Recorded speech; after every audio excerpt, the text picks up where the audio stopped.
Friends, ನೋಡ್ಬೋದು ಬೆಣ್ಣೆ ಹಣ್ಣಿನ ತೋಟದಲ್ಲಿದ್ದೀವಿ. ವಿಶೇಷವಾಗಿ ಬಲ್ಬ್ ವೆರೈಟಿ ಗಿಡ ಇದು. ಈಗ ಸಂಪೂರ್ಣವಾಗಿ ಕಾಯಿಗಳು ಬಿಟ್ಟಿವೆ. ಯಾವ ರೀತಿ ಅಂದರೆ ಗಿಡದಲ್ಲಿ ಸರ ಪೋಣಿಸಿದ ಹಾಗೆ ಕಾಯಿಗಳು ಬಂದಿವೆ ನೋಡ್ಬೋದು. ಉತ್ತಮ ತಳಿಯ ಸಸಿಗಳನ್ನು ಆಯ್ಕೆ ಮಾಡಿಕೊಂಡು ಉತ್ತಮ ನಿರ್ವಹಣೆ ಮಾಡಿದರೆ ಅದ್ಭುತವಾದ ಫಸಲನ್ನು ಈ ಬೆಣ್ಣೆ ಹಣ್ಣಿನಲ್ಲಿ ಪಡಿಬೋದು.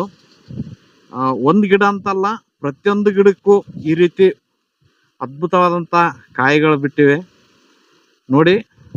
ಪ್ರತಿಯೊಂದು ಟೊಂಗೆಗೂ ಭಾರ ಆಗಿಬಿಟ್ಟಿವೆ ಕಾಯಿಗಳು, ಅಷ್ಟು ಚೆನ್ನಾಗಿ ಬಂದಿವೆ. ಈಗ ಇದರಲ್ಲಿ ಗಾತ್ರ ಜಾಸ್ತಿ ಆಗಬೇಕು, ಇನ್ನೂ ಚಿಕ್ಕ ಚಿಕ್ಕ ಕಾಯಿಗಳಿವೆ.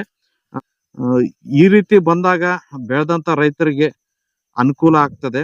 ಮುಖ್ಯವಾಗಿ ಯಾವುದೇ ಬೆಳೆ ಬೆಳೆದ್ರೂ ಕೂಡ ಅದರ ಮಾರ್ಕೆಟಿಂಗ್ ವ್ಯವಸ್ಥೆ ಕಲ್ಪಿಸ್ಕೋಬೇಕು. ಆ ರೀತಿ ಮಾರ್ಕೆಟಿಂಗ್ ವ್ಯವಸ್ಥೆ ಇದ್ದಾಗ ಮಾತ್ರ ಬೆಳೆದಂಥ ಬೆಳೆಗೆ ಉತ್ತಮ ಆದಾಯ ಪಡಿಬೋದು.